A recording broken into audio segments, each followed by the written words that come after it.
Representatives from the 32 member countries of the North Atlantic Treaty Organization are arriving in Washington for the Alliance's 75th anniversary summit. For the first time, there will be representatives from Finland, Sweden, and, of course, the Indo-Pacific partners. This is the third such summit to be held in the shadow of the Russian aggression against Ukraine. So, of course, the President of Ukraine is also here. Support for Ukraine will be a topic of much discussion, and indeed a key issue for the North Atlantic Alliance.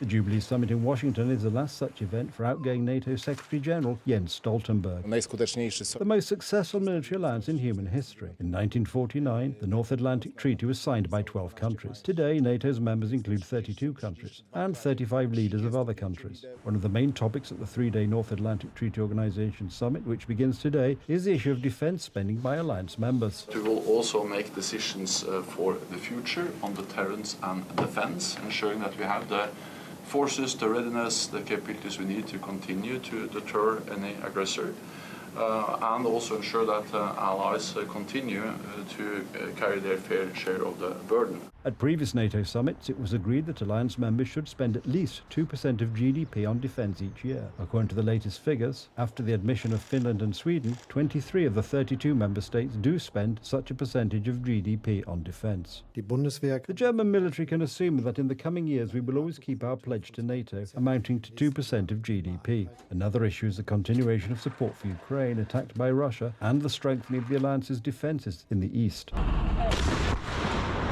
Polish President Andrzej Duda is calling for NATO countries to raise spending on joint defence to 3% of GDP, so that the pact's eastern flank may be strengthened. Above all, this summit must be another step towards strengthening our security, both in the immediate sense and in the sense of our security for the future. That's why in Washington, NATO heads of state are expected to work on the implementation of regional plans following the enlargement to include 2 new members. Finland has a very long land border with Russia that requires NATO to update its operational plans for the defense of NATO territory, including Finland and Estonia and other countries that either border Russia, border Belarus, which is an ally of Russia. Even before the start of the meeting in Washington, there was talk that NATO, fully to implement its new defence plans in the event of a Russian attack, would need additional brigades of troops and reinforce air defences. The issue of the growing rivalry with China in the Pacific is also expected to come up at the summit.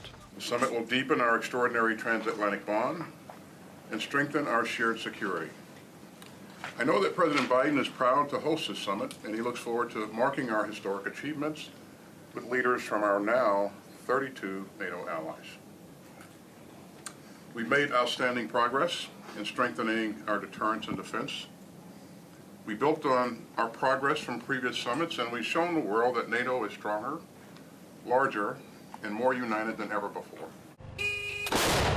It is not without reason that the third summit since the start of Russia's full-scale aggression against Ukraine is already being referred to as an ammunition summit. It is also about rebuilding the capabilities of the arms industry, which has been downsizing over the past few years, strengthening defence potential, including building new units, especially saturating the areas most at risk, meaning the eastern flank, with these new units. Unofficially, for the Polish delegation, an important issue, among others, is the position of commando of the NATO combined forces in the Netherlands for the Polish representative who will coordinate the defence of the pact's eastern flank. Radosław Jankiewicz, TV Republika.